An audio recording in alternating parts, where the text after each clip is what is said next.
Kernaon mak. Dandan tuh kan. Ini asli bukan settingan nih. Dia lagi dandan baju. Dandan, biasalah. Cing dia lah. Kalau gua bilang kalau sepeda nggak cepet-cepet atau performance-nya kurang, minimal dandannya kenceng. Ah benar.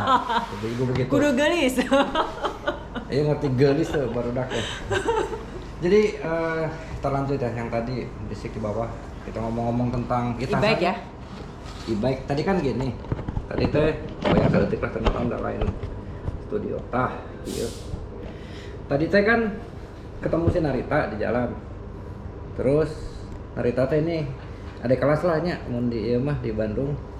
Terus dia teh main gravel padahal tadinya main road bike. Tadi udah dibahas. Terus bahasan berikutnya nih, saya tadi pakai e-bike, ketemu Narita seserian nggak dibilang curang. Sekarang orang banyak punya pendapat tentang e-bike, ada positif, ada negatif. Nah, Ari menurut Narita kumaha sih dengan masuknya teknologi e-bike ini ke dunia persepedaan Indonesia? Ya, kalau aku mah mendukung Kang. E-bike itu adalah sepeda masa depan. Dengan sekarang orang-orang semakin tertarik buat bersepeda, kemudian sepeda adalah menurut aku salah satu solusi ya buat masalah lingkungan, buat masalah kesehatan gitu. Jadi masuknya e-bike ini akan sangat mempermudah orang untuk menyukai bersepeda gitu. Karena kan seperti yang kita tahu ya Kang ya, sepeda itu kan hesenya nggak gampang, butuh latihan, butuh passion gitu kan. Sementara kita bekerja nih, kayak aku, gua bekerja, punya keluarga, ya kan. Waktu tuh nggak cuma buat olahraga gitu. Nah dengan waktu yang sedikit itu, bagaimana aku bisa mencapai tempat-tempat yang menyenangkan bersama dengan teman-teman. Jadi e-bike adalah salah satu solusi buat itu. Bisa main ke tadi ya Cisadane, bisa main ke Rindu Alam, ya kan. Tapi dengan effort yang less gitu. Sementara kalau pakai sepeda analog harus berlatih tuh Kang. Jadi balik lagi tadi e-bike adalah sepeda masa depan, saya sangat mendukung. Jadi kalau orang bilang e-bike itu curang, enggak. Karena kita saat ini bersepeda itu kalau memang ada untuk prestasi, tapi kalau untuk umur-umur ya 25 kayak aku lah ya, 25 yang akunya ya. Berapa tahun lalu? 25 teh? Loba. Di umur 43 gitu, ngaku lah Abimanya. Di umur 43 ini memang yang namanya stamina kan nggak semua orang sama ya. Dan kita rata-rata bersepeda di usia udah dewasa. Kita bukan atlet ya. Jadi bersepeda untuk senang-senang dan kesehatan. Nah, e-bike ini sangat mendukung sih bersepeda untuk kesehatan karena nggak perlu stamina yang sangat kuat, nggak perlu latihan yang sangat intens. Kita masih bisa bekerja, berkeluarga dan melakukan hal-hal lain tapi tetap bisa bersepeda. Curang pakai e-bike mah. Baik lagi. Kenapa dibilang curang? Untuk performance, untuk race memang tidak diperbolehkan menggunakan e-bike, tapi itu untuk mereka yang terlatih. Untuk yang tidak terlatih, untuk teman-teman yang mau senang-senang, cocok e-bike itu gitu loh. Karena nggak perlu, ya nggak apa-apa. Emang kenapa? Ya, emang kenapa? Kalau memang enak ya tuh pakai e-bike. Tapi kalau saya pribadi saya lebih suka pakai analog. Kenapa? Karena memang saya berlatih untuk event-event bersepeda yang tidak boleh menggunakan teknologi. Jadi dengkul harus dikuatin Kang, makanya saya pakai analog. Daripada tapi ini pakai e-bike mending beli motor. Ya enggak tuh mending jelas beli berbeda. Motor, tinggal ngegas sampai enggak ada efek kesehatannya ya. Kemudian efek perusakan lingkungannya sama ya, beda. Dan apa funnya?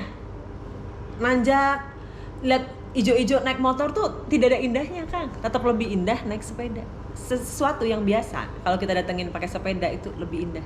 Itu menurut saya.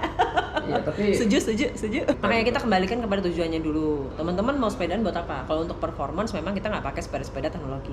Tapi kalau sepeda buat sehat, senang-senang, teknologi ini perlu. Buat fun perlu gitu. Karena kalau saya pilih sepeda senang-senang, nggak pakai kena serangan jantung. Tetap sehat kan?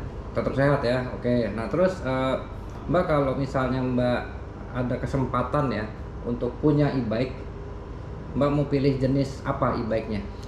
Bukan untuk kantor ya, jadi Mbak untuk senang-senang ya, bukan untuk lomba. Nah, memang udah pernah pakai ya, Kang. Untuk ke kantor saya pakai seri Patrol E-Zero. Buat saya sangat menghemat waktu, less effort, sampai kantor masih seger, masih enak gitu ya.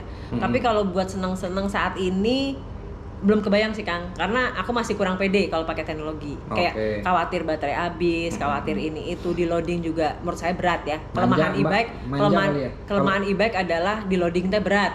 Jadi saya kurang pede. Sebenarnya kalau sepeda analog lebih ringan. Saya cukup yakin lah sama diri sendiri bahwa bisa mencapai lokasi-lokasi itu dengan sepeda analog. Jadi lebih ke saya nggak terbiasa, saya kurang pede gitu. Jadi saat ini sih belum kepikir e-bike yang seperti apa. Tapi kalau e-bike untuk commuting, oke. Event-eventnya belum ya? Event-event menggunakan sebetulnya e-bike? JPG tuh kemarin sudah mau buat lomba khusus e-bike JPG. Cuma ada COVID datang, jadi ya kita undur. Ya menarik loh. Menarik. Karena gini loh, teman-teman yang tidak punya stamina yang cukup dari hasil berlatih intensif punya kesempatan untuk mendapatkan achievement gitu. Jadi kita tuh udah kolot atau ya. Jadi tadi kolot itu tua banget. Jadi dengan umur seperti kita sebenarnya kita harus fokus pada kesehatan ya. Yang pasti e-bike itu akan sangat mengurangi effort kita. Jadi kita bisa mendapatkan speed tertentu, mendapatkan distance tertentu dengan effort yang lebih sedikit dibanding sepeda analog. Nah artinya dengan effort lebih sedikit kan bagaimana kita nge-push badan kita juga berkurang Kang. Ngerti nggak? Kalau saya harus nanjak di elevasi 1500 dengan sepeda analog atau dengan sepeda e-bike yang tadinya effortnya saya 100%, mungkin dengan sepeda e-bike saya butuh 60% effort, tapi udah nyampe tempat yang sama. Cadence yang sama tapi heart rate rendah. Nah, lebih rendah gitu. Berarti ada relevansinya dong antara e-bike dengan kesehatan. Betul. Kesehatan. Betul. Nggak perlu memaksa badan untuk mencapai posisi tertentu untuk mencapai distance atau elevasi tertentu gitu. Karena adanya teknologi ini gitu. Jadi sebenarnya tapi yang nggak dibilang e-bike buat orang tua juga ya, tapi untuk orang-orang yang baru memulai olahraga di usia seperti saya, e-bike itu adalah suatu entry level yang sangat baik. Tapi ini opini saya ya, Sobat Zapro ya gitu. Jadi sesuatu yang ini non-debatable, karena saya sudah melakukannya, saya menggunakan e-bike untuk ke kantor. Debat juga nggak apa-apa, suruh komen aja. Debat aja, pengen tahu gue pada ngomong apa. Gue nggak yakin mereka bisa ngedebat lu. Ini nggak ada salah, nggak ada benar, tapi saya pelaku gitu. Saya menggunakan sepeda analog dan sepeda e-bike untuk ke kantor, dan saya merasakan bahwa menggunakan e-bike itu less effort. Artinya saya bekerja lebih enak, lebih fresh badannya, nggak butuh banyak tenaga dan lebih enak lah gitu. Tapi kalau pakai analog mungkin agak keringetan sedikit ya. Oke. Makasih Mbak Narita. Sami-sami. Hari ini Eko, senang loh aku tuh berjumpa sama Kang Eko. Serius. Cuma gak pernah berjumpa, dia kan selalu berada di balik layar ya. Tiba-tiba ketemu kayak di pinggir kali itu Kang Eko. Itu kan kayak suatu pencerahan bahwa Kang Eko memang terbuat dari alam. Kayak di mana-mana jauh-jauh nongol aja. Betul nggak, jauh-jauh nongol. Kan cuma ya gini, ketemu saya agak-agak edan gitu ya. Jadi Sobat Zapro, Kang Eko, terima kasih ya buat kesempatannya, buat ngobrol. Mungkin statement-statement saya tidak semua bisa disetujui, tidak apa-apa, karena kita berbicara berdasarkan atas pengalaman masing-masing. Dan ini berdasarkan pengalaman saya, Kang Eko ya. Dan semoga yang disetujui bisa bermanfaat buat teman-teman. Harapannya tetap semangat goesnya, bisa eksplor ke tempat-tempat yang menarik bersama teman-teman, tetap jaga kesehatan, tetap sepedaan. Salam sehat, goes nikmat.